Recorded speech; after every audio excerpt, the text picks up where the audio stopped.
Hello friends, this is Ram Sharanpal and welcome to Ram classes for BEd. तो friends, आज का जो हमारा टॉपिक है हम पढ़ेंगे स्वामी विवेकानंद के बारे में। हाँ, बहुत इंपॉर्टेंट टॉपिक है। और जैसे ये हो गया गिजू भाई हो गए, ठीक है, उधर रूसो हो गए, चांदी भी हो गए, ये ठीक है, दो चार लोग हैं, मतलब दो तीन लगभग फिलोसफर्स, मतलब उसमें इंडियन में, बाकी वेस्टर्न में है, ठीक है। और तो बहुत ही ये इंपॉर्टेंट है, आप लोगों का 16 नंबर में क्वेश्चन देखने को मिल सकता है, ठीक है। और अगर हम बात करें जैसे अरविंद घोष वगैरह, वो 4 नंबर में आपका आ जाता है, बट ये 16 नंबर में आ गया। गिजू भाई बगेका वाला भी 16 नंबर में आता है, ठीक। महात्मा गांधी तो 4 नंबर 16 नंबर किसी में भी आ सकते हैं। तो यहाँ पे स्टार्ट करते हैं। और जो बच्चे मेरे से नए जुड़ रहे हैं वो लोग टेलीग्राम ग्रुप ज्वाइन कर लीजिएगा। लिंक आप लोगों को डिस्क्रिप्शन बॉक्स में मिल जाएगी। आप टेलीग्राम पे चले जाना, सर्च कर लेना राम क्लासेस फॉर बीएड। एक आपको अलग से मेरी प्लेलिस्ट मिल जाएगी जहाँ से आपको सारे, मतलब अगर हम बात करें सब्जेक्ट के 6 ईयर के, लगभग 5 या 6 ईयर के प्रीवियस ईयर क्वेश्चन पेपर्स मिल जाएंगे। जो प्लेलिस्ट का नाम है वो भी नाम है, मतलब प्रीवियस क्वेश्चन पेपर्स के नाम से ही प्लेलिस्ट है, ठीक। आप उसे देख लीजिएगा। टेलीग्राम ग्रुप ज्वाइन जरूर कर लीजिएगा, वहाँ से आपको बहुत ज़्यादा हेल्प होगी। सारी फाइल्स वगैरह आपकी, चाहे वो असाइनमेंट फाइल्स हो, चाहे वो आपकी ईपीसी फाइल्स हो, चाहे आपको लेसन प्लान रजिस्टर्स हो, ठीक है, सब कुछ वहाँ पे लगभग मिल जाएगा आप लोगों को। और डिस्क्रिप्शन बॉक्स जरूर कर देना, एक एक फाइल की लिंक भी जनरेट करके मैंने दे रखी है। तो ज़्यादा टाइम न ले तो वीडियो की शुरुआत करते हैं। स्वामी विवेकानंद का जन्म कब, मतलब कलकत्ता के बंगाली परिवार में 12 जनवरी 1863 को हुआ था। विवेकानंद ने शिक्षा की त्रिमुखी प्रक्रिया बताई, ठीक है। इन्होंने मतलब इसको किया। इनका जो जन्म था वो 12 जनवरी 1863 को कोलकाता में हुआ था। पिता थे श्री विश्वनाथ दत्त, माता श्रीमती भुवनेश्वरी देवी। रचनाएं इनकी है वेदांत, देववाणी, राजकोष, ज्ञान योग, भक्ति योग और कर्म योग, ठीक है, ये सभी हैं। यहाँ पे एक्चुअली मैंने ये सब, मतलब इतना वो सब क्यों दिया है, इसलिए दिया ताकि आप अगर आगे कहीं जाते हैं, ठीक है, तो आगे अगर यहाँ से क्वेश्चन उठाया जाता तो आपसे मतलब छूटेगा नहीं ये चीज़ आप लोग, ठीक है। तो मैंने उस हिसाब से सब कुछ यहाँ पे तैयार करके दे दिया हूँ नोट्स में, ठीक है, ताकि आगे भी आपको मतलब ये हेल्पफुल रहे आगे के लिए भी। और नोट्स का प्राइस मैंने बहुत कम रखा है। और जो बच्चे नोट्स लेना चाहते हैं वो मुझे व्हाट्सअप कर सकते हैं। व्हाट्सअप नंबर आप लोगों को स्क्रीन पे दिख रहा होगा, ठीक है, डिस्क्रिप्शन बॉक्स में भी मिल जाएगा, अदरवाइज मतलब स्क्रीन पे दिख रहा होगा। और नोट्स के साथ में आपको 5 या 6 ईयर के प्रीवियस ईयर क्वेश्चन पेपर्स मिल जाएंगे, ठीक है। अलग से व्हाट्सअप ग्रुप, उसमें इंपॉर्टेंट क्वेश्चन जो करा रहा हूँ वो सब, ठीक है। तो आप लोग मतलब बहुत ही ईजी लैंग्वेज में मैं लाया हूँ नोट्स, ठीक है, आप लोगों को एक बार में ही समझ में आ जाएंगे, ये समझिए, बहुत ही ईजी लैंग्वेज में। तो इनके अनुसार जो शिक्षा है वो क्या, मनुष्य की जन्मजात शक्तियों को बाहर निकालना ही शिक्षा है। किसके अनुसार? स्वामी विवेकानंद के अनुसार। मनुष्य के निर्माण की शिक्षा, मनुष्य के निर्माण की शिक्षा पूर्णता की अनुभूति, है ना, ये कुछ है। शिक्षा का अर्थ, तो शिक्षा का अर्थ इन्होंने बोला, शिक्षा का अर्थ, ठीक है, स्वामी विवेकानंद के अनुसार शिक्षा का अर्थ मनुष्य में छुपी हुई शक्तियों का पूर्ण विकास है, ना कि केवल सूचनाओं का संग्रह है। यदि शिक्षा का अर्थ सूचनाओं से होता तो पुस्तकालय क्या होते हैं? संसार के सर्वश्रेष्ठ मतलब वो होते हैं, ठीक है, विश्वकोश ऋषि बन जाते हैं, मतलब सबसे संत होते हैं और विश्वकोश क्या है? ऋषि बन जाते हैं। शिक्षा उस सन्निहित पूर्णता का प्रकाश है जो मनुष्य में पहले से ही विद्यमान है। मतलब ये जो मतलब स्वामी विवेकानंद जी बोलते थे, तो हम क्या कह रहे थे, मतलब ये चीज़ जो बोल रहे थे, तो मतलब ये स्वामी जी जो मतलब स्वामी जी, मतलब अगर हम बात करें तो शिक्षा के द्वारा मनुष्य में जो लौकिक और अलौकिक पारलौकिक हैं, दोनों मतलब दोनों जीवन के लिए मतलब मनुष्य को, मतलब अगर हम बात करें तैयार करना चाहते हैं। इनका ये विश्वास का था कि जब तक मनुष्य मतलब अगर भौतिक दृष्टि से संपन्न एवं सुखी नहीं होगा तब तक वह मतलब जैसे ज्ञान, कर्म, भक्ति, योग, ठीक है, उन सब के लिए उसकी मतलब कल्पना की वस्तु है, ये समझ लीजिए, ठीक है। तो ये चीज़ उन्होंने बोला था, मतलब हमें ऐसी शिक्षा देनी चाहिए, मतलब ऐसी शिक्षा चाहिए जिसके द्वारा चरित्र का गठन हो, मन का मतलब मन का बल बढ़े, बुद्धि का विकास हो, मनुष्य क्या है? स्वावलंबी बने, हम ये बोल सकते हैं, ठीक है। इन्होंने जो बोला था वो मतलब जो हम बात करें तो इनके अनुसार जो मनुष्य के निर्माण की शिक्षा, मतलब जो चीज़ थी वो बोलते थे मतलब विश्व परमात्मा का स्वरूप है इन्होंने, ठीक है। मनुष्य को ईश्वर का अद्भुत इन्होंने रचना माना है। ज्ञान मतलब ज्ञान, भोग, कर्म एवं भक्ति को मुक्ति का मार्ग इन्होंने बताया था।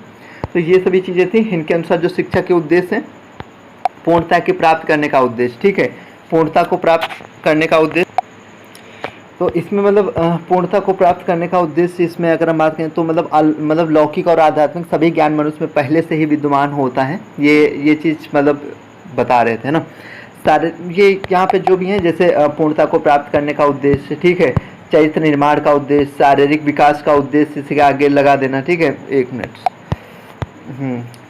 शारीरिक विकास का उद्देश्य, मानसिक एवं बौद्धिक विकास का उद्देश्य, ठीक है, सामाजिक विकास का उद्देश्य, नैतिक विकास का उद्देश्य, धार्मिक विकास का उद्देश्य, राष्ट्रीय एकता का विकास, ठीक है, राष्ट्रीय एकता के विकास का उद्देश्य हम बोल सकते हैं, ठीक है। तो ऐसे जो चीज़ें हैं तो इनके आगे लगा के, और इसके बारे में आप जैसे यहाँ पे 10 हेडिंग्स ये लिखी हुई हैं, इनके बारे में थोड़ा थोड़ा सा 2-2 लाइन भी लिख दिए ना तो 2 पन्ने तो लगभग इसमें चले जाएंगे, क्योंकि एक डायग्राम बनाओगे लिखने का। देखिए तरीका आपका वहाँ पे सही होना चाहिए, मतलब कॉपी कैसे लिखी जाती है, हर एक चीज़ मतलब ठीक है सबका तरीका होता है। तो वो आपको अगर पता है तो आपके अगर 28 पेज आ रहे हैं ना तो कब 28 पेज भर जाएंगे आपको भी नहीं पता चलेगा। ये चीज़ समझिए, आप आसानी से वहाँ पे भर के आ जाओगे, ठीक है। और उसको भी लगेगा यार बच्चा मतलब बहुत अच्छा लिख रहा है, बहुत अच्छा वो चीज़ है ना, तो इतना आप लोग समझिएगा। तो वो तरीका मैं आप लोगों को बताऊँगा, आप लोगों को कॉपी कैसे लिखनी है। क्वेश्चन नहीं आता फिर भी आप क्वेश्चन को आसानी से इजीली वहाँ पे करके आ जाओगे, ठीक है। और सामने वाले को भी मतलब नहीं पता चलेगा, ठीक है, कि उस बंदे को नहीं ये तैयार होगा। तो इस तरीके से बस सब तरीका, और क्वेश्चन पेपर से ही आप आंसर निकाल दोगे पूरा को पूरा, ये चीज़ आप समझिए, है ना। तो बहुत अच्छे तरीके से आपकी तैयारी हो जाएगी, ये आप लोग समझिएगा। स्वामी विवेकानंद शिक्षा दर्शन के आधारभूत सिद्धांत जो इनके अनुसार थे, तो ये बोलते थे शिक्षा ऐसी हो जिससे क्या व्यक्तित्व का विकास हो, व्यक्ति का शारीरिक, मानसिक और आध्यात्मिक विकास हो, है ना। बालकों के समान ही बालिकाओं को भी शिक्षा देनी चाहिए, ये चीज़ है।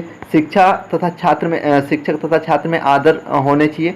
नारी शिक्षा का केंद्र धर्म होना चाहिए, मतलब उसको धर्म उस पर शिक्षा देनी चाहिए। पाठ्यक्रम में सांसारिक एवं आध्यात्मिक दोनों प्रकार के विषय रखे जाने चाहिए।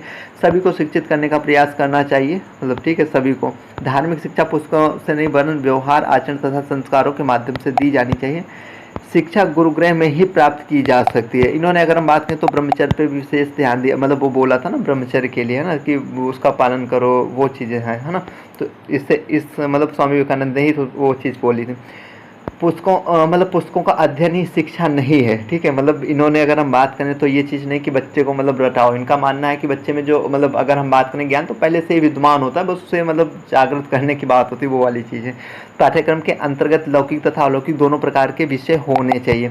शिक्षा का पाठ्यक्रम, इसमें जो पाठ्यक्रम में अगर हम बात करें तो खेल कूद, व्यायाम, योगिक, मतलब लगभग सभी प्रकार का मतलब सब कुछ इसमें इन्होंने कर दिया था। अगर हम बात करें तो यहाँ पे पाश्चात्य आप लोगों ने पढ़े होगा, जो मैकाले का विवरण पत्र पढ़ा था, वहाँ पे पाश्चात्य विवाद हुआ था। तो पाश्चात्य में अगर हम बात करें तो जो मतलब हिंदी को मतलब उसको मतलब भारतीय भाषाओं को अगर हम बात करें वहाँ पे, तो पाश्चात्य में क्या था, जो मतलब अंग्रेजी के उसमें थे ना, तो इन्होंने मतलब उस चीज़ का मतलब उसके ये विरोध में थे पाश्चात्य वाले में, है ना। ये चीज़ है मतलब उनकी उस पर इन्होंने बिल्कुल ही वो नहीं किया था। खेलकूद, व्यायाम, योगिक, ये सब कुछ हो जाएगा। अर्थशास्त्र, भूगोल और शिक्षण विधियाँ, तो शिक्षण विधियाँ इन्होंने जो बताई थी तो क्या अनुकरण विधि हो गया, व्याख्यान विधि हो गया, वाद विवाद, प्रश्नोत्तर, ये सारी विधियाँ यहाँ पे हो जाएंगी। शिक्षण विधियाँ टीचिंग मेथड्स में इनके बारे में थोड़ा थोड़ा लिख भी सकते हो। जब आप पेडालॉजी पढ़ेंगे तो वहाँ अच्छे तरीके से पढ़ेंगे और इनके बारे में आई होप आप लोगों को पता होगा। तो इनके जो स्वामी विवेकानंद के शैक्षिक विचारों की विशेषताएँ, स्वामी विवेकानंद के अनुसार अध्यापक का चरित्र अत्यंत उच्च होना चाहिए, ठीक है। स्वामी विवेकानंद के अनुसार अध्यापक को विषय का ज्ञान तो होना चाहिए, साथ ही प्रेम, सहानुभूति की भावना का होना आवश्यक है। विद्यार्थी के संबंध में स्वामी, देखिए यार बहुत इजी नोट्स है ना, अब इसमें मैं क्या मतलब और चीज़ें आप लोगों को अलग से मतलब कुछ बताऊँ ना, आप लोग एक बार पढ़ेंगे, ठीक है। तो आप लोग देख रहे होंगे तो आपको वीडियो भी देखने की ज़रूरत नहीं पड़ेगी, नोट्स इतने इजी लैंग्वेज में मैं आप लोगों के लिए लाया हूँ, ठीक है। आप मॉडल से पढ़ रहे हो या मतलब किसी और चीज़ से आप देख लेना, आप लोगों को खुद ही पता चल जाएगा ना चीज़ें मतलब कैसी हैं। और फिर फिलोसफी का मतलब बहुत अच्छे तरीके से मैं नोट्स लाया हूँ, ठीक है। तो जो स्टूडेंट नोट्स लेना चाहते हैं वो मुझे व्हाट्सअप कर सकते हो, व्हाट्सअप नंबर आप लोगों को स्क्रीन पे दिख जाएगा है। काफ़ी चीज़ें आप लोगों को इसके साथ में लगभग मिल जाती हैं, ठीक है। अगर आप एक भी सब्जेक्ट का ले रहे हो ना, जैसे आप केवल फिलोसफी का भी ले लियो ना, तो फिलोसफी के साथ में आपको लगभग सारे सब्जेक्ट के 6 ईयर के प्रीवियस ईयर क्वेश्चन पेपर्स जो कॉमन सब्जेक्ट हैं उनके दिए जाएंगे। बाकी जो पेडालॉजी आपके पास सब्जेक्ट होंगे उनमें जो भी अवेलेबल होंगे आप बोलेंगे तो उसके भी दे दिए जाएंगे, आप लोग ये समझिए, ठीक है। और बाकी तो मैंने प्लेलिस्ट बना रखी, वहाँ भी आप लोगों को देखने को मिल जाएंगे। फाइल्स वगैरह सभी फ्री हैं, ठीक है। फ्री फाइल्स मतलब यार इतना सब कुछ अगर हम देखें तो सब कुछ मतलब फ्री कर दें तो यार मतलब एक सब्जेक्ट का तो बनता है कि यार आप नोट्स ले सकते हो। ये मत समझो कि आप नोट्स ही ले रहे हो, ठीक है। आप ये समझिए कि मेरी आर्थिक रूप से मदद कर रहे हो, ठीक है। तो आप लोग नोट्स लीजिए, कोई क्वेरी तो आप लोग कमेंट कीजिएगा, ठीक है। और जो बच्चे नोट्स लेते हैं वो व्हाट्सएप पे भी मैसेज कर सकते हैं, ठीक है। कोई क्वेरी हो उसमें तब तो पूछ भी सकता हूँ। तो चैनल को सब्सक्राइब वगैरह ना किया हो तो कर दीजिएगा, लाइक कर दीजिएगा, अगर अच्छी लगी हो तो शेयर भी कर दीजिएगा, अगर चाहते हैं आप तो शेयर वगैरह कर दिया करो। और सब्सक्राइब लाइक का तो मैं नहीं बोलता हूँ इतना, ठीक है। तो ये थी आज की छोटी सी वीडियो, आई होप आप लोगों को अच्छी लगी होगी। तो जल्द ही मिलते हैं अगले वीडियो में। वीडियो देखने के लिए आप सभी का दिल से